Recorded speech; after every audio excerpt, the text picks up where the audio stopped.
ومن آياته أن خلق لكم من أنفسكم أزواجا لتسكنوا إليها وجعل بينكم مودة ورحمة في ذلك لآيات لقوم يتفكرون۔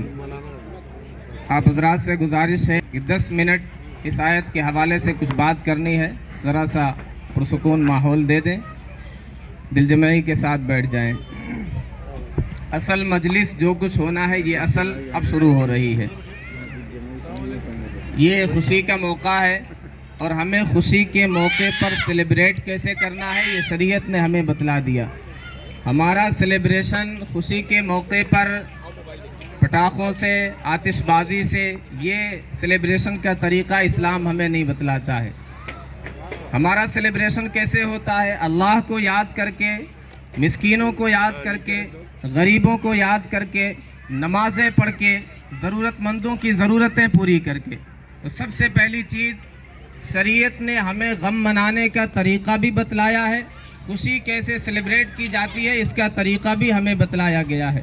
عام طور پہ یہ 2 اوکیزنس ایسے ہوتے ہیں جس میں آدمی آؤٹ آف کنٹرول ہو جاتا ہے، اس لیے شریعت کہتی ہے یہاں لمٹ میں رہنا ہے، شریعت کے دائرے میں یہاں بھی رہنا ہے۔ خوشی یقیناً منانا ہے، لیکن خوشی اس طرح منانا ہے جیسے پیارے آقا صلی اللہ علیہ وسلم نے منا کر کے دکھلا دیا ہے خوشی کے موقع پر۔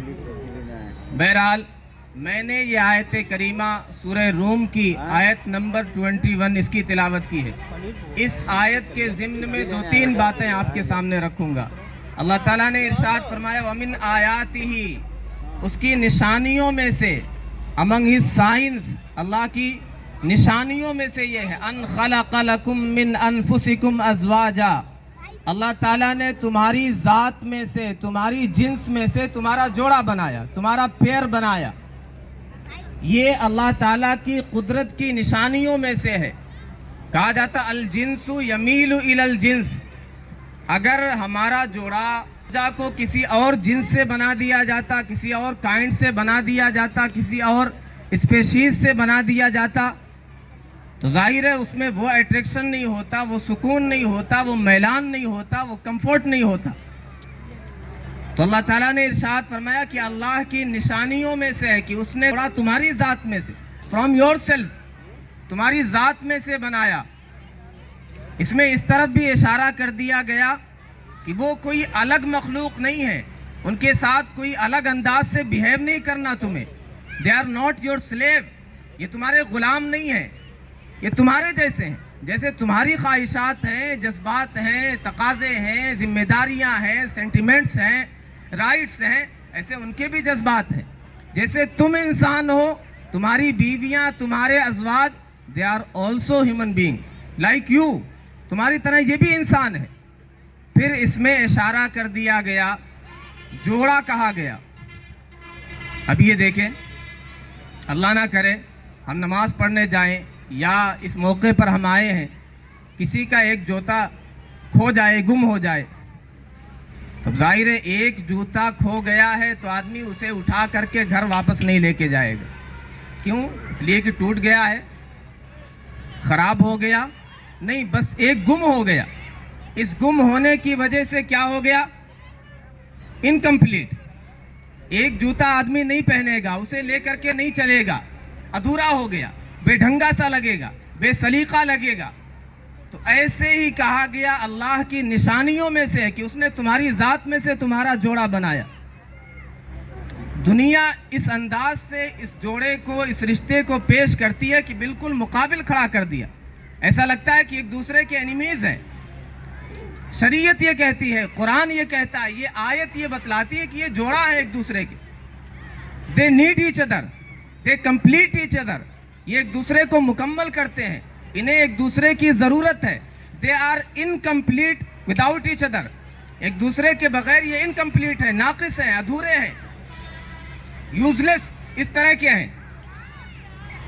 تو یہ کہا گیا یہ جوڑا ہے اور تمہاری ذات میں سے جوڑا بنایا۔ کند ہم جنس با ہم جنس پرواز، کبوتر با کبوتر باز با باز۔ تو جنس کو جنس کی طرف میلان ہوتا ہے، نسبت ہوتی ہے، اٹریکشن ہوتا ہے۔ ایک نکتہ، یہ تمہاری ذات میں سے تمہارا جوڑا بنایا گیا ہے، اپنے جیسا سمجھو۔ ان کے بھی تمہارے جیسے حقوق ہیں، ان کے حقوق کا بھی خیال رکھو، ان کے آرام کا بھی خیال رکھو، ان کی پریشانیوں کا بھی خیال رکھو. جیسے اپنے حوالے سے متفکر رہتے ہو انہیں بھی ایسا ہی سمجھو. دوسری بات، لِتَسْكُنُوا إِلَيْهَا، یہ رشتہ اس لیے ہے تاکہ سکون ملے تمہیں. اس رشتے کے ذریعے سے سکون ملے، کمفرٹ ملے، پیس ملے. اور عجیب بات، یہاں قرآن کہتا لِتَسْكُنُوا إِلَيْهَا.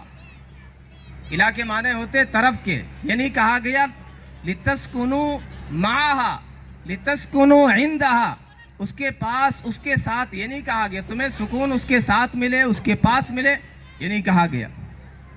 تو اشارہ کیا ہے؟ پیس آف ہارٹ، دل کا سکون مراد ہے، تمہیں اس کی طرف سکون. اس میں یہ بھی واضح ہو گیا کہ یہ جو تعلقات ہوتے ہیں، ریلیشنز ہوتے ہیں گرل فرینڈ بوائے فرینڈ کے، اس میں سکون نہیں ہے. ضرورت ہوتی ہے، مقاصد ہوتے ہیں، مطلب ہوتے ہیں. جہاں مطلب پورا ہوا ایک دوسرے سے الگ ہو جاتے ہیں، دغا بازی کرتے ہیں، دھوکہ دیتے ہیں. سکون اس رشتے میں ہے. جب زوجیت کے رشتے میں آدمی بندھ جائے گا پھر سکون ملے گا. لِتَسْكُنُوا إِلَيْهَا، تاکہ تمہیں سکون ملے. پھر عجیب بات، یہاں پہ مرد کے لیے کہا گیا لِتَسْكُنُوا إِلَيْهَا، حالانکہ دونوں کے لیے سکون ہے، لیکن غلبہ مرد کے لیے سکون اسے زیادہ ملتا ہے. اگر یہ ادھورا رہے، اس کا جوڑا نہ بنے تو یہ باولا باولا سا پھرتا ہے، اسے زیادہ ضرورت ہے.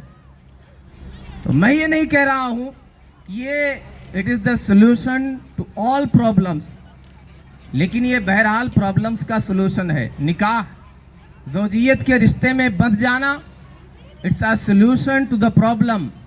یہ ایک سلوشن ہے، ناٹ الٹیمیٹ سلوشن. یہ آخری یعنی سارے مشکلوں کا حل نہیں ہے، لیکن بہرحال سکون اس کے ذریعے سے.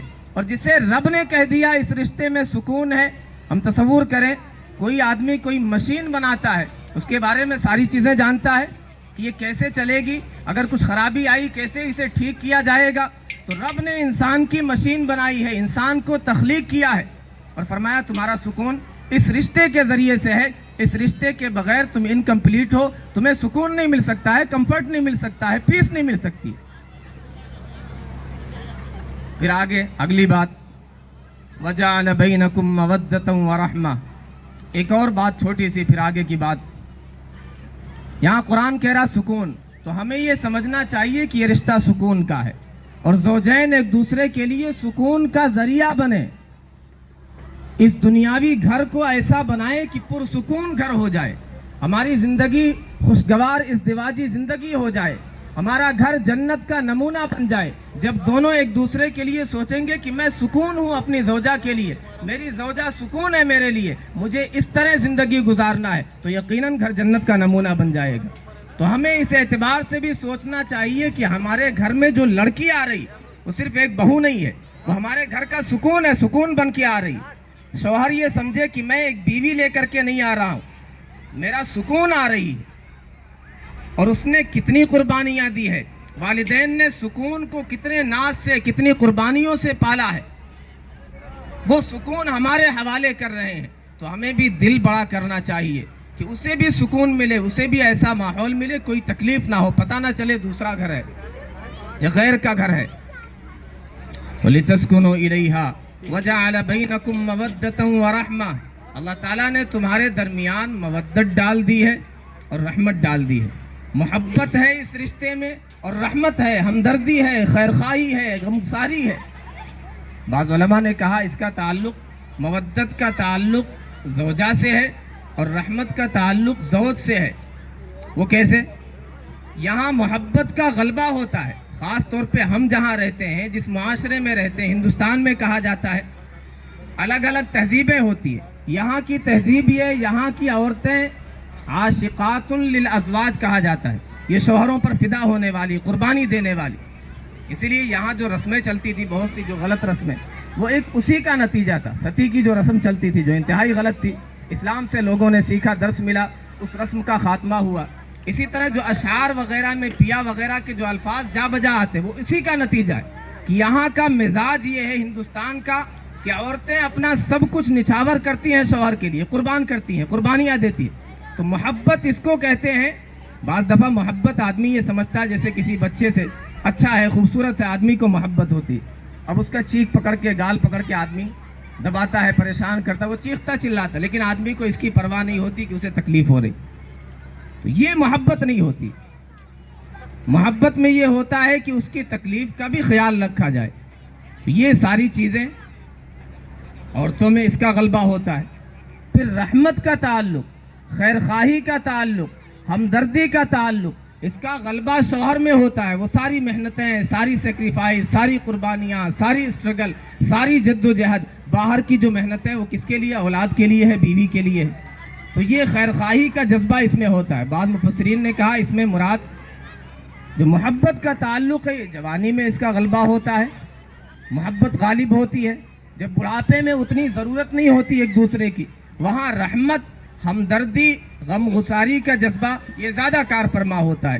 تو اس میں آخری جملے میں اشارہ کر دیا گیا کہ یہ رشتہ خوشگوار کیسے بنے گا؟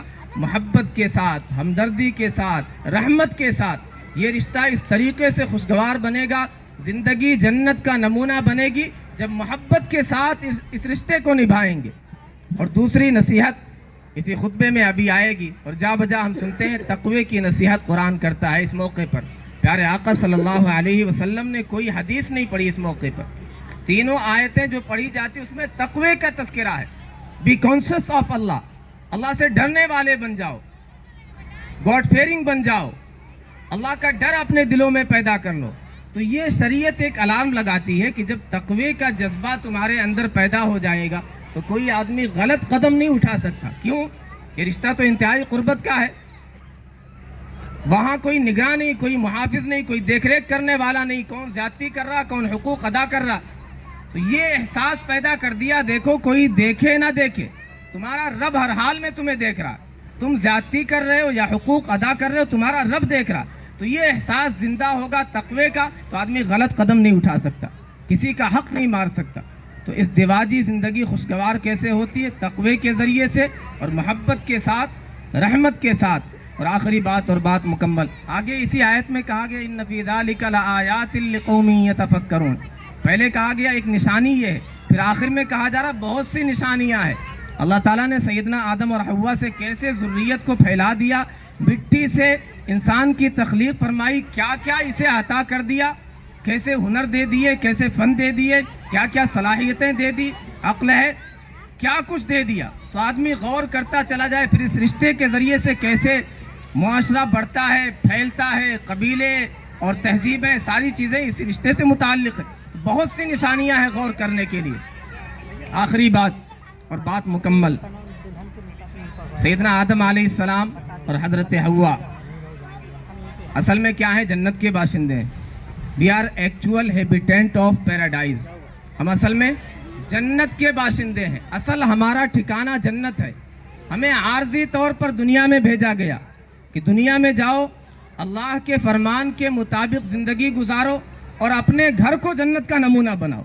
اللہ کے فرمان کے مطابق دنیاوی زندگی گزارو گے، یہ گھر جنت کا نمونہ بنے گا، تو پھر اصلی گھر جو جنت ہے، جس کے بارے میں کہا گیا جوڑا، ایک آیت میں کہا گیا ہر چیز کو اللہ نے جوڑا جوڑا کر کے بنایا، تو ہمارا بھی جوڑا ہے، تو اس دنیا کا بھی جوڑا ہے، وہ کیا ہے؟ آخرت ہے۔ تو یہ اس گھر کو جنت کا نمونہ بنائیں گے تو اصلی جو ہمارا ٹھکانہ ہے، ہمارا مسکن ہے، پیراڈائز، جنت، اس کے ہم مستحق ہو جائیں گے۔ اللہ ہم سب کے دنیاوی گھر کو بھی جنت کا نمونہ بنائے، اور اصلی گھر پیراڈائز، جنت، اس کا بھی ہم سب کو مستحق بنائے، ہم سب کو اس کا وارث بنائے۔ وآخر دعوانا ان الحمد للہ رب العالمین۔